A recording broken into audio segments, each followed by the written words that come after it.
जशपुर की हरी भरी वादियों के बीच में एक ऐसी सुंदर और शांत जगह जहां पर प्राकृतिक वादियां और प्राकृतिक सुंदरता और साथ ही साथ में आध्यात्मिक ऊर्जा एक साथ एक ही जगह पर महसूस होती है, जो कि जशपुर से लगभग 15 किलोमीटर की दूरी पर है। और सन 1962 में इसकी नींव रखी गई थी।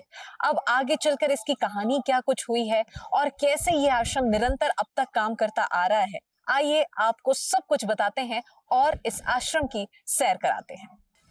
इसे आगे चलकर ब्रह्म निष्ठालय क्या नाम दिया गया है और यहाँ पर बहुत सी चीजें हैं जो कि आपको देखने को, सुनने को और जानने को मिलेंगी।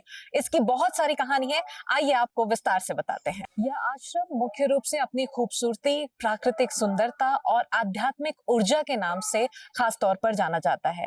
अब जैसे कि हमने आपको बताया है कि आज हम इस आश्रम में, सोगड़ा आश्रम में आए हुए हैं। अब बाबा भगवान राम ट्रस्ट के ट्रस्टी से हम खास बातचीत करेंगे और उन्हीं से जानेंगे, उन्हीं की जुबानी इस पूरे आश्रम के बारे में। तो मानस जी हमारे साथ में मौजूद है और आइए हम अब उनसे जानेंगे इस आश्रम के बारे में। मानस जी, सबसे पहले तो बहुत स्वागत है आपका और हम आपसे ये जानना चाहेंगे, इस ट्रस्ट की बहुत सी कहानियां हैं, प्रचलित है, और ये जो आश्रम है उसका नाम भी काफी ज्यादा है। कैसे इसकी नींव रखी गई, कैसे शुरुआत हुई और तब से अब तक में कैसे क्या कुछ काम हो रहे हैं, ये आपसे जानेंगे। ये सोगड़ा आश्रम बाबा भगवान राम ट्रस्ट से है। यहाँ ये 1961 में इसकी स्थापना हुई थी। जशपुर के महाराज साहब दिलीप सिंह जूदेव जी के जो पिताजी थे, महाराज विजय भूषण सिंह देव जी ने बाबा से आग्रह किए थे बनारस जाके कि आप यहाँ आएँ, आश्रम बनाएं और हम लोग जन लोगों का कल्याण हो। यहाँ 3 आश्रम हैं, सोगड़ा, जशपुर में गम्हरिया, कुनकुरी बगल में नारायणपुर ग्राम है, वहाँ आश्रम है। तीनों का अगर भौगोलिक दृष्टि से देखा जाता है तो एक जैसे हवन कुंड की संरचना होती है, उस तरह तीनों आश्रम स्थापित हैं। आश्रम का कार्य है मानव सेवा। मानव सेवा सबसे बड़ी सेवा होती है, उससे बड़ी कोई सेवा नहीं होती। हम लोग मेडिकल कैंप भी लगाते हैं, आई कैंप हुआ, मेडिकल कैंप हुआ, गरीब असहाय लोगों की सहायता भी करते हैं और पर्यावरण के लिए भी पूज्यपाद गुरुपद शंभोराम जी बाबा जी ने बहुत प्रयास कर रहे हैं पर्यावरण को बचाने। और आपको पता भी होगा, छत्तीसगढ़ में सर्वप्रथम सबसे पहले चाय बागान सोगड़ा आश्रम में ही लगी थी सन 2010 में। और ये अनवरत कार्य चल रहा है पर्यावरण के लिए यहाँ पर। तो ये भी अपने आप में एक बड़ी उपलब्धि है। जन सेवा को लेकर लगातार आश्रम की ओर से यहाँ पर काम हो रहे हैं और जैसे कि मानस जी ने बताया भी है कि बहुत से ऐसे काम लगातार संचालित हो रहे हैं और 3 आश्रम जो कि मुख्य रूप से यहाँ पर संचालित हो रहे हैं, जो कि हवन कुंड के आकार में है। अगर इनकी तीनों को भौगोलिक दृष्टि से देखा जाए तो वाकई ये अपने आप में काफी अलग चीज है। काली माँ की भी प्रतिमा यहाँ पर हमने देखी है, तो कुछ विशेष अनुष्ठान? आप माँ काली की प्रतिमा हर जगह देखे होंगे, रुद्र रूप में रहती है। यहाँ माँ काली की प्रतिमा आप देखे होंगे सौम्य रूप में है। माँ देने के लिए बैठी जैसे लगता है। तमाम भक्त लोग दूर दराज देश विदेश से लोग आते हैं यहाँ पर अपनी मन्नत मानने, अपने को कुछ हासिल करने के लिए, कुछ अध्यात्म में जुड़ने के लिए, ध्यान धारणा करने के लिए लोग आते हैं और यहाँ आते हैं, प्रार्थना करते हैं और अवश्य पूरा भी होता है उनका यहाँ पर। तो काफी ज्यादा मान्यता है और काफी सिद्ध माँ काली को यहाँ पर माना जाता है। यहाँ हम ये फोटोज जो देख पा रहे हैं, इनके बारे में आपसे जान लेते हैं। ये संस्थापक रहे इस आश्रम के परम पूज्य अग्रसेन महाप्रभु जी, उनकी ये प्रतिमा है जिनके द्वारा नींव रखी गई। हाँ जी, उन्हीं द्वारा रखी गई 1961 में यहाँ पर आश्रम की। महाराज साहब जशपुर इन्हीं के पास आए थे आग्रह करने कि आप यहाँ आए, आश्रम बनाए और लोगों का जन कल्याण हो, उनका परिवार का भी कल्याण हो, लोगों का कल्याण हो, सबके हित में बाबा से आग्रह किया आप आए यहाँ और आश्रम बनाए। तो इनके द्वारा में फिर ये आश्रम की नींव रखी गई और यहाँ से फिर ये यात्रा शुरू हुई। जी। उनके बाद में हम एक और पोस्टर इनके बाद जो बाबा के बाद जो उनके बाद जो बाबा उत्तराधिकारी हुए उनके पूज्यपाद गुरुपद शंभोराम जी बाबा जी का नाम है। नाम तो नहीं लेना चाहिए, गुरु हैं, लेकिन आप पूछें इसके चलते मैं नाम ले रहा हूँ।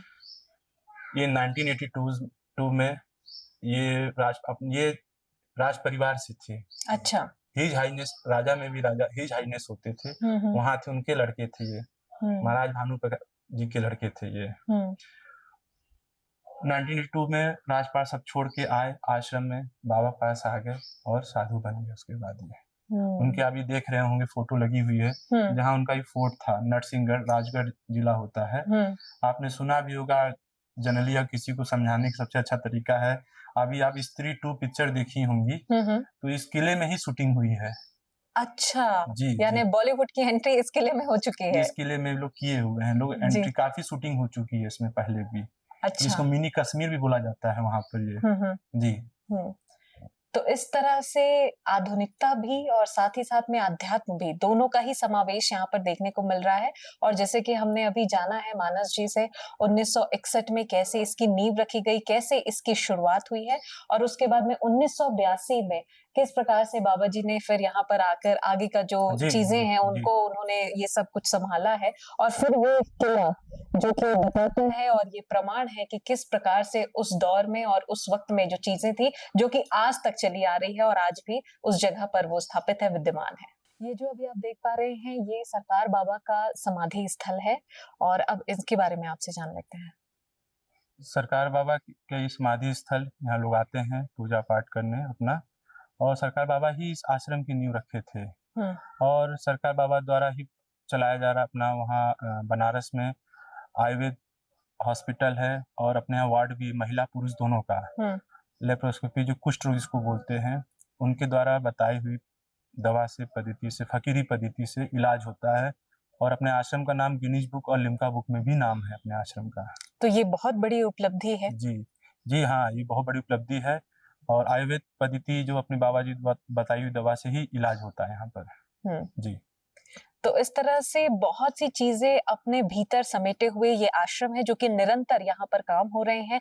जन सेवा और इसी मुख्य भावना के साथ में निरंतर यह आश्रम कार्यरत है।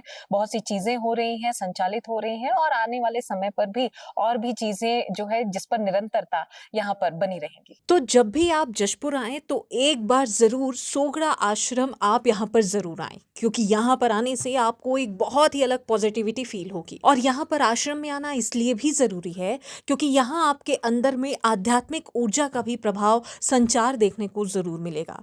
ये आश्रम में बहुत सी चीजें हैं जो निरंतर होती आ रही है। आपको यहाँ पर कॉफी बागान यानी कि कॉफी गार्डन, टी गार्डन, सब कुछ यहाँ पर देखने को मिलेगा। मसालों की भी खेती यहाँ पर होती है। तो सब कुछ एक ही जगह पर आधुनिकता के साथ में, और साथ ही साथ में पुरानी चीजों की भी झलक देखने को मिलेगी।